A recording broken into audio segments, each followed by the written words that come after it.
52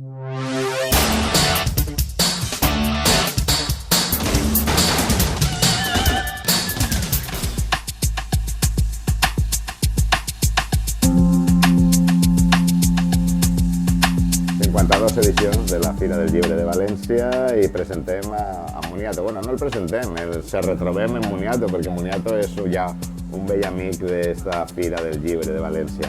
I ho fem amb Olga Besolí, l'autora, junt a la seva germana Esther Besolí. Les contalles de Moniato, els contes de Moniato que publica Editorial Onada. Olga, benvinguda una volta més així a Jardins de Vivers i en un dia amb molta llum, com avui, a presentar a Moniato. Sí. Moniato que ara es porta a la Cucafera, no? Sí, Moniato ens porta els últims llibres contes sobre les nostres festes. Les nostres festes són les dels països catalans i també algunes concretes de les Terres de l'Ebre que estan procedint les germanes Besolí. I on està Moniato? I Moniato, claro, que és el protagonista de la història, no el podem obviar ell, que és i està basat, tots els contes estan inspirats en ell, no? El Moniato, per a la gent que no el conegui, és un pallasso molt famós de les Terres de l'Ebre que porta més de 30 anys fent riure els xiquets i els grans, també. I l'hem convertit en un xiquet xicotet d'uns 5 anys al que li passen aventures. Però el van convertir ja fa temps. Sí, el van convertir. Ara Moniato ja porta una llarga trajectòria, Moniato ja està molt fadrí. No creix, les històries, les aventures sempre té 5 anys. No, però va començar la col·lecció de Moniato el 2009 i ja portem 19 contes. Sí, això està molt bé. I què trobem així en la Cucafera? Presenta la Cucafera. En Moniato la Cucafera... Anem a veure, si t'assembla, no? Sí. Sí, anem a fulletjar. I així, avui està Olga, sí, però també ensenyem i mostrem el treball d'Esther. Així tenim a Moniato. Molt bé. En Moniato i la Cucafera tenim el Moniato que se'n va d'excursió del col·le. I llavors, quan van d'excursió, prenen una sèrie de fotos. I a les fotos surt un monstre.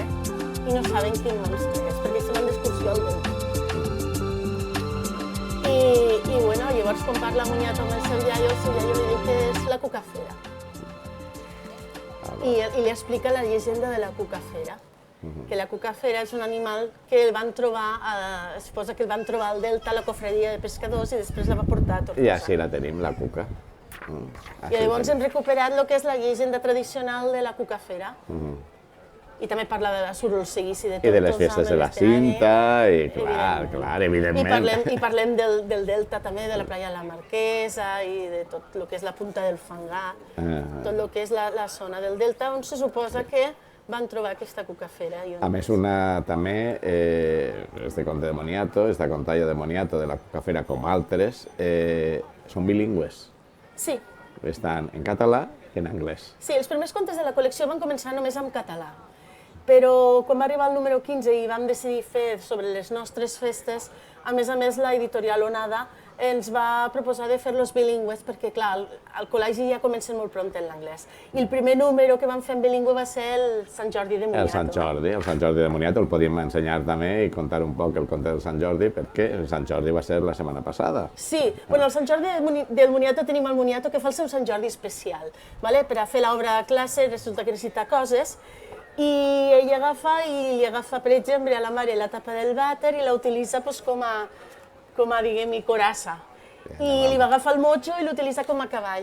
I el més curiós de la vestimenta del Sant Jordi del Moniato és que és la vestimenta que utilitza Moniato per a fer un espectacle que té de Sant Jordi. De Sant Jordi. O sigui que molts dels contes tenen punts de gags, o idees del Moniato. Així el tenim, la corassa, la cuirassa, i tenim el motxo. Molt bé. A part que és una versió de Sant Jordi on no hi ha sang, on no mor el dragó ni res. Una versió Moniato. Una versió Moniato, sempre. I on mos portarà Moniato, des de poc? Que esteu preparant, no ho saps? Continuem en les festes, no? Sí, claro. I continueu referenciant-lo a Terres de l'Ebre. Claro, mos ha passat per Sant Joan, també mos ha passat per la festa de la sega de l'arròs, que és una festa del Delta de l'Ebre que s'està arraigant molt i que explica com se feia l'arròs tradicionalment, que és molt interessant. i mos ha passat també pel cagatió, no podia ir... Això Nadal. Exacte, al Nadal, i ara mos passarà també per Terres Valencianes. El pròxim mos passa per Terres Valencianes, però no vull dir en quin tipus de festivitat. Bueno, però Moniato arriba a Terres Valencianes, passa del Delta de l'Ebre i de les Terres de l'Ebre a Terres Valencianes. Sí.